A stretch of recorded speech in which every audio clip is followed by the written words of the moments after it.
Hello hi. તો finally આપણે નીકળી ગયા હતા મેરેજ માટે, એટલે કે આપણે નીકળી ગયા હતા અમદાવાદ જવા માટે.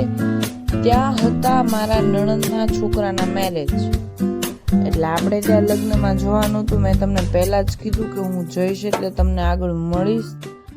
અને ત્યાં જઈને આપણે આવી ગયા. ડાયરેક્ટ બીજા દિવસે હતો આપણો મંડપ મુહૂર્ત, તો આપણે ત્યાં મંડપ મુહૂર્તમાં બધા ભેગા થઈ ગયા. અને આ બધા હતા મારા ફેમિલીના, એટલે કે મારા જેઠ દિયર એ લોકો બધા હતા.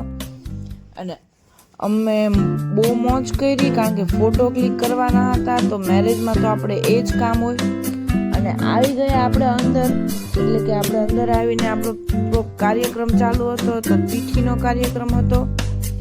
તો એ પૂરો થઈ જાય એટલે આપણે હતું મામેરાનું, પણ એની ક્લિપ હું નથી લઈ શકી, એના માટે સોરી.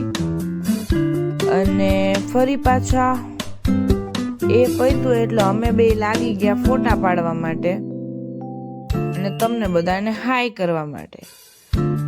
અને એક જ દિવસના મેરેજ હતા, તો સાંજે હતી જાન લઈને જવાની. અને અમે આવી ગયા હતા અમારા વેવાઈને ત્યાં. તો તમે જોઈ શકો છો મસ્તીનો પ્રોગ્રામ હતો ત્યાં પણ, અને બહુ જ સરસ ડેકોરેશન હતું.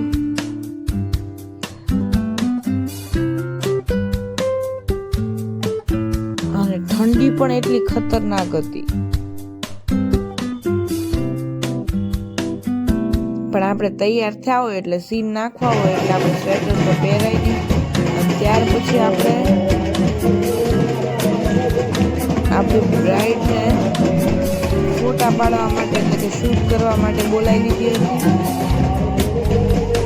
તો હવે એને પણ ડાન્સ કર્યો, વેલકમ ડાન્સ કર્યો હતો.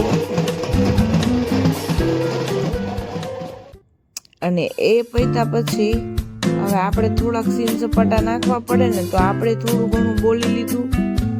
પણ ત્યાં બહુ અવાજ હોવાના હિસાબે મારે એ અવાજને ચેન્જ કરવો પડ્યો અને મારે બીજો અવાજ નાખવો પડ્યો. મારો વોઇસ બિલકુલ ત્યાં નહોતો આવતો. અને લાસ્ટમાં મેં આ બધા મૂકી દીધા છે કે આપણે ત્યાં છે ને રેડી થયા હતા ને, તો ત્યાંના ફોટોઝ હતા, તો એ પણ આપણે છેલ્લે મૂકી દીધા છે. તો મારો બ્લોગ કેવો લાગ્યો એ મને કોમેન્ટમાં કહેજો. અને મારી ચેનલને સબસ્ક્રાઈબ કરજો અને લાઈક કરજો, શેર કરજો. બાય. ફરી મળીશું આપણે આપણા ઘરેથી કાલે, અને ફરી પાછા મચાવશું આપણી ધૂમ. ત્યાં સુધી બાય.